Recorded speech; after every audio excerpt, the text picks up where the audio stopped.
I'll need a team. We're already putting together the best men. With all due respect, sir, so am I. For as iconic as Captain America is in the books, he always had help. He always had people that would follow him in stride. And of course, Bucky, his most famous sidekick, his most famous partner. But there were others. And at the same time that the Cap comics were being published, Nick Fury and the Howling Commandos was being published. These gruff sort of World War II soldiers that got themselves into all sorts of trouble. So we really wanted to pay homage to those other Marvel World War II books by putting some of those characters in it. With the Howling Commandos, they're all individual personalities and they all reflect different sides of Cap as a leader. So we had to make sure that we cast actors that lived up to all that. Bucky Barnes was a very tricky role to cast because he is the sidekick and it goes from he taking care of Steve to being the other way around. And so much like Steve's transformation in the movie, we were looking for someone that could embody both sides of that character. Who is the good-natured guy that looks out for his friend, and how can that also be the guy that you don't resent later in the film once he's kind of like, hey, what happened to me? I used to protect you, and now the role's sort of reversed. The way Bucky was written in the earlier comic books is very different than how we decided to go with in the movie. He was almost like a Robin to a Cap's Batman. He was young, he was a kid. I think he was put there to add kid appeal to the books in a way that is slightly campy. We didn't want a little kid running around the battlefield of World War II with Captain America necessarily. The good news is, within the last 5 to 10 years in the Marvel Comics, they've kind of reinvented the character. They've given him a bit of maturity, and they've brought him back into the present day as a character known as the Winter Soldier. Great storyline, great inspiration for us on how to pump up that character. One thing that particularly really drew me to what I was able to find out about Bucky as the character is that he ended up doing the dirty work. I think that added a very interesting dynamic between his relationship with Steve Rogers.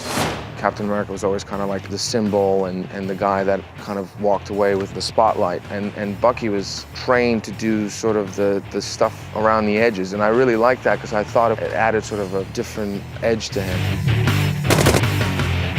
We're sort of soldiers, but not in any official way, in any official rank. We're sort of secret super soldiers, which means we have the fantastic artistic license to be whatever we want. We have the best gadgets and guns and fun. It's very exciting. We all seem to represent different people. So Bruno represents the French resistance, who is pricelessly hilarious. Like a big spaghetti. Constantly wants to know why he's got the smallest gun. The name of the character is Dernier, which means in French, the last. He is a specialist of explosives. I represent French resistance, and I'm very proud to represent that, even if I am not completely French, because I'm a little bit Italian. Vive la France! And then we have Kenny, who's the Japanese, but he's actually American, and he's got the most amazing gadgets ever. The character I play is named Jim Morita. He's a trained Army Ranger. He's a communications specialist. He's the radio man. My character kind of changed from the comic book mythology to this film adaptation, but the core stuff is there. You know, I was a comic book kid growing up, so being on set, literally running through the forest, shooting my grease gun, and Cap, Steve Rogers is, 20 feet from me, it's literally a dream come true.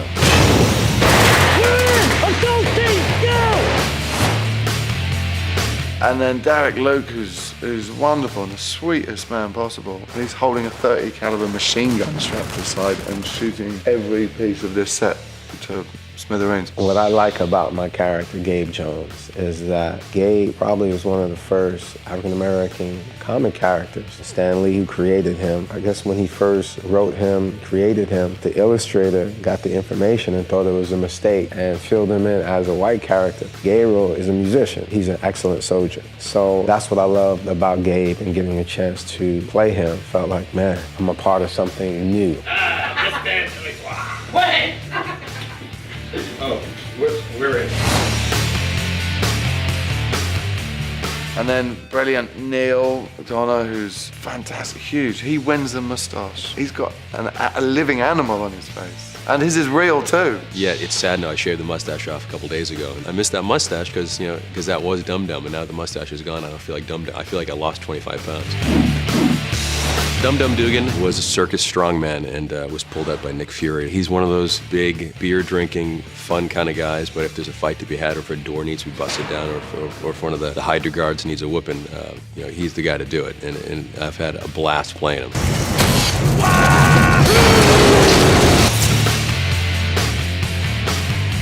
and then me. I play Montgomery Falsworth. Major Montgomery Falsworth, I understand. But Montgomery Falsworth is probably the most regimented and ranked. From my research, I understand that he goes on to become Union Jack, and he's pretty damn cool.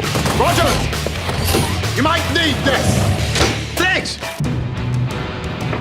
Great war movies have sort of these great ensembles. Every scene they're in, they enrich that scene and they give context to Cap, and the notion that Cap is more than just the red, white, and blue of the United States. He represents sort of the strength going into battle and sort of a confidence of being on the right side of that conflict. And frankly, Cap looks cool when he's surrounded by these other Howling commandos, as we call them. It really gives you an opportunity just to view Cap's evolution as a leader through their eyes. And we've really pulled together an amazing crew.